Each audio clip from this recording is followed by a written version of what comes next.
દુર્ગા કા અરે લાગા છો હરી અરે હા હે હમણાં મારા ઘરવાળા છે ને નવી સાડી લાયા હે અરે મુझको જોતા હે कुछ होता है नहीं हमने एक साड़ी नई लाई थी साड़ी નું નામ છે ધમાકો ધમાકો હા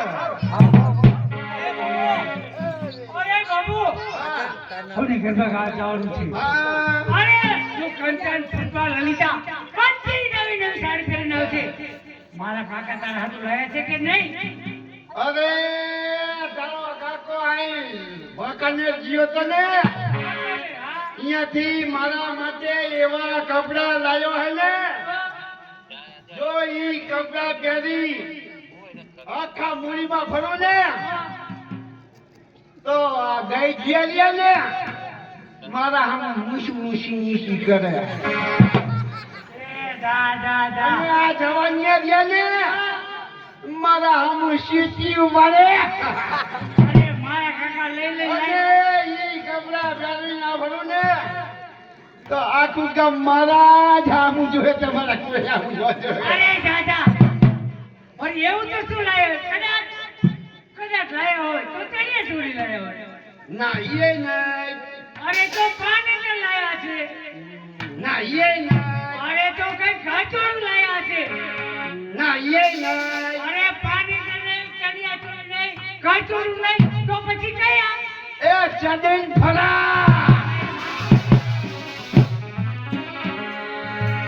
પ્રધાનજી જે છે સરોબેને ગરબા ગાવાનો મંગળવાર આવી ગયો મહારાજ આવી ગયો કારણ કે શેરીએ ગલીએ ફરી ફરી બધી બહેનોને ગરબા ગાવાનું આમંત્રણ આપ્યું કરો છો પ્રધાનજી હા, હા. સરોબેને ગરબા ગાવાનો આમંત્રણ આપ્યા એમને હા અરે બહેનો ગરબા નહીં આપણા ગિરાજગઢમાં ઊભી છે અને કહે છે કે મહારાજ પધારે તો અમે ગરબા શરૂ કરીએ વાહ વાહ પ્રધાનજી તમે સરોબેને ગરબા ગાવાનો આમંત્રણ આપ્યા વાહ તો આજે તો માતાજીના નોરતા ચાલે છે અને આપણે ગરબા સાંભળવા પણ જવું છે પ્રધાનજી તો હાલો ગરબા સાંભળવા જવું છે હાલો આપણી તૈયારી કરો હા પછી પ્રધાનજી ગરબા સાંભળો તો જઈએ પણ જો સાંભળો થોડો મધુપાન હોય તો ગરબા સાંભળવાની મજા આવે પ્રધાનજી.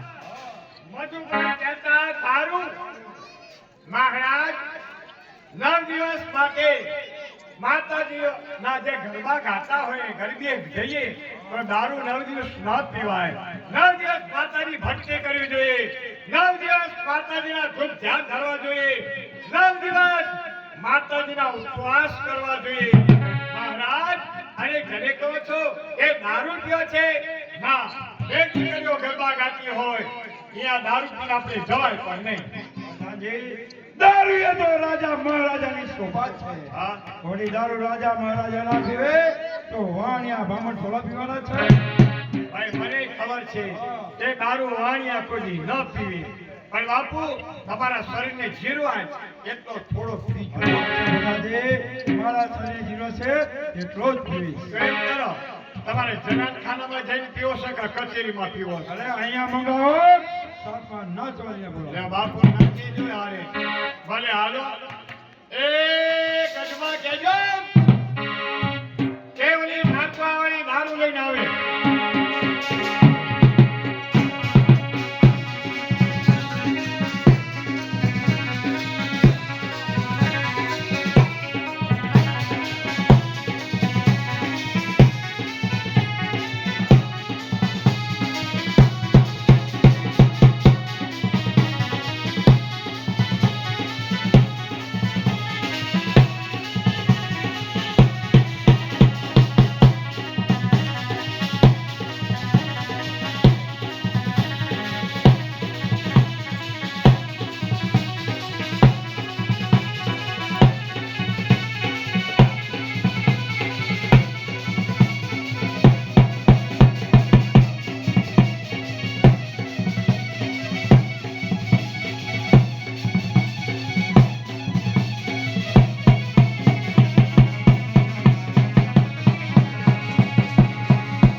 શરાબી કહેવાય. ખરાબ કેમ? શરદ કોને કહેવાય?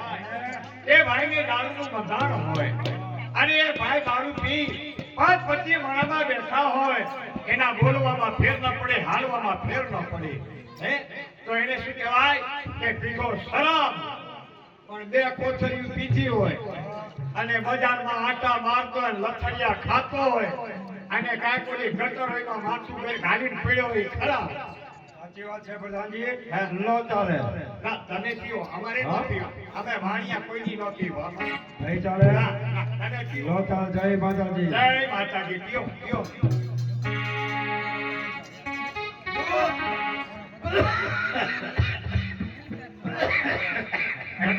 આમાં ધક્કા મારે ને પાછા ધક્કા મારે.